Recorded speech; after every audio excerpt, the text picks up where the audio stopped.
દાહોદના ઝાલોદ મામલતદાર કચેરી ખાતે જાતિના દાખલા કઢાવવા માટે વિદ્યાર્થીનીઓ વાલીઓ ઝાલોદ મામલતદાર કચેરી ખાતે ધરમધક્કા ખાવા મજબૂર। દાહોદના ઝાલોદ મામલતદાર કચેરી ખાતે જાતિના દાખલા કઢાવવા માટે વિદ્યાર્થીનીઓ વાલીઓ ઝાલોદ મામલતદાર કચેરી ખાતે ધરમધક્કા ખાવા મજબૂર। ઝાલોદ મામલતદાર કચેરીએ જાતિના દાખલા કઢાવવા માટે હાલ અરજદારોની લાંબી કતારો જોવા મળી આવે છે, ત્યારે વિદ્યાર્થીનીઓ પોતાના જાતિના દાખલા કઢાવવા માટે શાળાનો અભ્યાસ બગાડવા મજબૂર, તેમજ વરસતા વરસાદે ભાડું તેમજ સમય બગાડી વાલીઓ પોતાના બાળકોના જાતિના દાખલા માટે ઝાલોદ મામલતદાર કચેરીએ ધરમધક્કા ખાવા મજબૂર બન્યા છે। ત્યારે સમગ્ર બાબતે સામાજિક આગેવાન ઝાલોદ આપ પાર્ટી પ્રમુખ અનિલભાઈ ગરાસિયાએ રૂબરૂ મામલતદારને મૌખિક ફરિયાદ કરી જાતિના દાખલા ત્વરિત ધોરણે કાઢી આપવા રજૂઆત કરાઈ છે। જો સમયસર આ બાબતે પગલાં લેવામાં આવે તો વિદ્યાર્થીનીઓનો અભ્યાસ તેમજ વાલીઓ જે ભાડું ખર્ચ કરી સમય બગાડે તેનાથી રાહત પામવા મળે તેમ છે। હાલ અરજદારો બે મહિના કરતાં વધુ સમયથી જાતિના દાખલા માટે ઝાલોદ મામલતદાર કચેરીએ રજડતા જોવા મળી આવે છે, તેમજ વિદ્યાર્થીનીઓ અભ્યાસક્રમ છોડી કતારોમાં ઊભા રહેવા મજબૂર બન્યા છે। 6 મહિનામાં પડ્યો 13 તારીખે અને 7મામાં 3 વાર આવ્યો અને પાછો 8મામાં 2 વાર આવ્યો। આ ત્રીજી વાર 8મામાં બી થાય, હવે 100 વાર થાય આવતા। 6 મહિનાની 13 તારીખનો પાડેલો છે। માસ્તર છે તે સોરાંદા બેહવા દેતો કોઈ તો સોરા આવે ને ત્યાં આવીને કીધા કંઈ રજા પાડે। માસ્તર બી 1.5 મહિનો પાછો આવો છે। સુરતથી 2 વાર આવ્યો અહીંયા દાખલા હારી। શું નામ? સુરેશ, કામ મોટીહાંડી।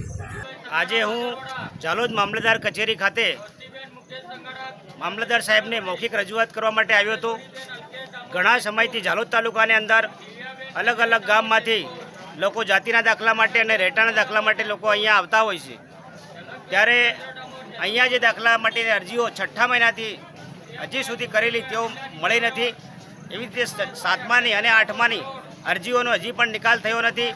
લોકો દરરોજના આટાફેરા કરે છે, કોઈ સંતોષકારક જવાબ નથી।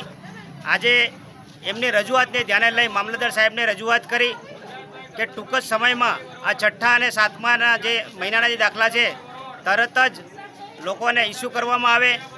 અને લોકોની એવી પણ રજૂઆત હતી કે જે 6 અને 7માના છોડીને 8માના જે દાખલા છે 8મા મહિનાના એ કંઈક લગભગ કે ઓળખાણને આધીન રહીને એમના જગદીશ દાખલા ઇસ્યુ કરે છે, ત્યારે આમ જનતાના ગરીબ લોકોનું કોઈ નથી। ત્યારે આજે હું સાહેબને વિનંતી કરી કે જલ્દીથી જલ્દી આ લોકોના જે દાખલા ઇસ્યુ કરવામાં આવે।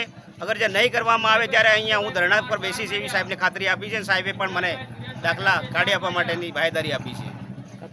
અનિલભાઈ ગરાસિયા, ઝાલોદ આમ આદમી પાર્ટી પ્રમુખ। માનુભાઈ રમસુભાઈ, સાયણ ગામ, તાલુકો ઝાલોદ। મામલેદાર કચેરીમાં જાતિના દાખલા માટે રોજે આવવું છે। 1 અઠવાડિયાથી 200 રૂપિયા ભાડું થાય છે। આખો દિવસ બગડે છે, સાંજે ફરી પાછો 5-6 વાગ્યે ઘરે જાઉં।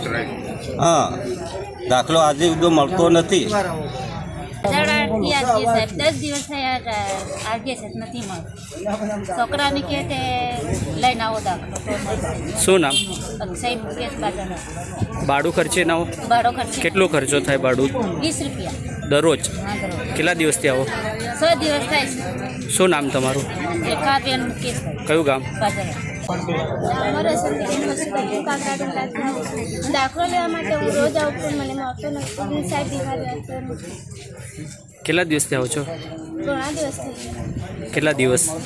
2-3 દિવસ। 2-3 દિવસથી તમે સ્કૂલના ભણતર પણ બગડે છે તમારું? શું કહે છે સાહેબ? દાખલો લઈને આવવાનું તો ભીખવાનું। શું નામ તમારું? દામોદર। કયું ગામ? કાકરાડ।